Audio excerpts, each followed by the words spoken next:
আল্লাহর সাথে আর একটা আল্লাহ হইলে পাল্লা ভালো হইতো। 1 তারিখে গান করার জন্য আল্লাহ হয়েছিল, বান্দা হয়েছিল। সেদিনে আল্লাহর সাথে দেখাও এটা হয়ে বিদায় করে দিছে।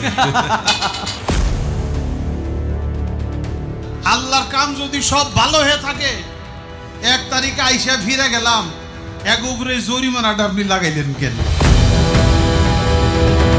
গত 4 অক্টোবর মানিকগঞ্জের ঘিওর উপজেলায় বাউল শিল্পী আবুল সরকার ইসলাম ও আল্লাহকে নিয়ে হাস্যরসাত্মক ভঙ্গিতে কিছু মন্তব্য করেন, যা বাংলাদেশের সাধারণ ধর্মপ্রাণ মুসলমানদের মাঝে ব্যাপক ক্ষোভ সৃষ্টি করে।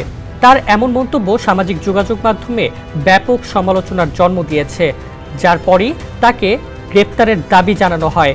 এরপর মাদারীপুর থেকে ডিবি পুলিশ তাকে গ্রেপ্তার করে। বাউলরা বলছেন, আবুল সরকার একজন বিকৃত মানসিকতার লোক, তার এই বিকৃতির দায় আমরা নেব না। আল্লাহর সাথে পাল্লা করে আমি তো আর নতুন করে একটা আল্লাহ হইতে পারব না নাকি? প্রসঙ্গ হলো, দেশের মুসলমানেরা কি বাউল সম্প্রদায়ের বিরুদ্ধে নাকি ব্যক্তি বাউল আবুল সরকারের বিরুদ্ধে? এদিকে এই বিতর্ক ঘিরে গত 24 নভেম্বর ঢাকা বিশ্ববিদ্যালয়ে গণতান্ত্রিক ছাত্র জোট সহ একদল শিক্ষার্থীর উদ্যোগে মশাল মিছিল ও প্রতিবাদী বাউল সন্ধ্যা সাংস্কৃতিক অনুষ্ঠান অনুষ্ঠিত হয়। সেখানে সঙ্গীতশিল্পী ফারজানা ওয়াহিদ সায়ানো বাউল শিল্পীদের পক্ষে গান পরিবেশন করে সঙ্গ দেয়। নতুন এবং ফিরে আসা গ্রাহকদের জন্য নগদে চলছে ক্যাশব্যাক সহ প্রতিদিন হাজারো উপহার জেতার সুযোগ। হবে আশা আর ফেরা সারপ্রাইজ সেরা। তারা সবাইকে সতর্ক করে বলেছেন, ধর্ম ও সংস্কৃতির প্রতি সম্মান থাকা অপরিহার্য। এ সকল প্রতিক্রিয়ার বিপরীতে চলচ্চিত্র নির্মাতা অনন্য মামুন, আসিফ সৈকত, সিনিয়র সাংবাদিক মানিক মুনতাসির, গণ অধিকার পরিষদের রাশেদ খান সহ অনেকেই আবুল সরকারের বিরুদ্ধে কঠোর শাস্তির পক্ষে অবস্থান নেয়। সামাজিক যোগাযোগ মাধ্যমে তারা বলেন, শিল্পীর আড়ালে ধর্ম অবমাননা গ্রহণযোগ্য নয় এবং আইন অনুযায়ী কঠোর বিচার দরকার। চলুন জেনে নেওয়া যাক, আল্লাহর সাথে কাউকে শরিক করা কিংবা আল্লাহকে নিয়ে কটূক্তি করা এবং ইসলাম ধর্ম অবমাননা করার বিষয়ে ইসলাম ধর্ম কি বলে। ধর্মীয় অবমাননার বিষয়ে কোরআন ও হাদিসে সুস্পষ্ট নির্দেশনা রয়েছে। আল্লাহর সাথে কারো অংশীদার করা নিষিদ্ধ করে কোরআনে বলা হয়েছে, নিশ্চয়ই আল্লাহ তার সাথে কোনো অংশীদারি কবুল করেন না, বরং তিনি কঠোর শাস্তিদাতা। সূরা আন-নিসা আয়াত নাম্বার 48। অন্যত্র বলা হয়েছে, অবজ্ঞাকারীরা কখনো সফল হবে না।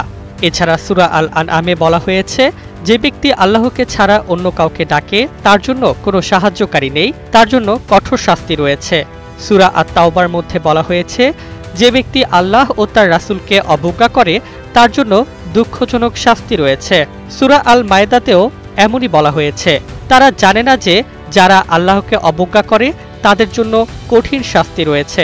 6451 নম্বর হাদিসে এসেছে, আল্লাহর কাছে সবচেয়ে বড় পাপ হলো শিরক, অর্থাৎ আল্লাহর সাথে কোনো অংশীদার স্থাপন করা।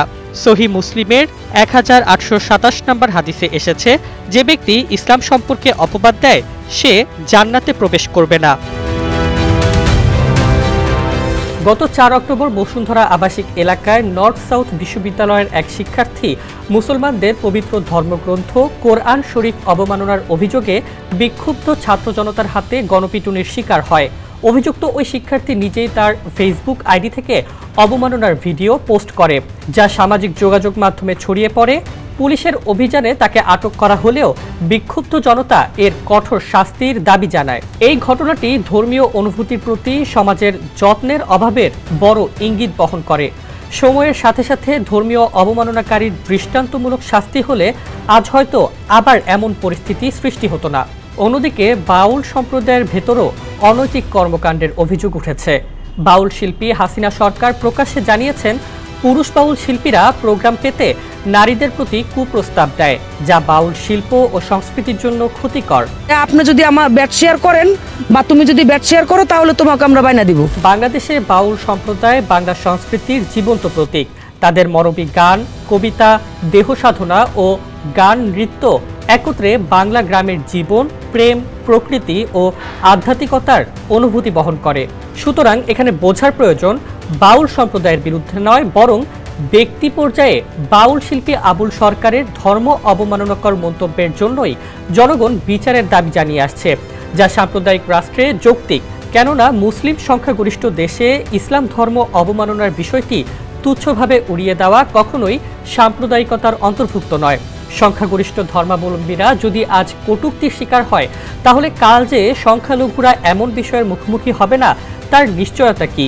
সুতরাং দৃষ্টান্তমূলক বিচার ও কঠোর আইন প্রণয়নের মাধ্যমে ধর্মীয় অনুভূতি ও সামাজিক সম্প্রীতি রক্ষার জন্য বিষয়টি ন্যায়সঙ্গতভাবে দ্রুত নিষ্পত্তি অপরিহার্য।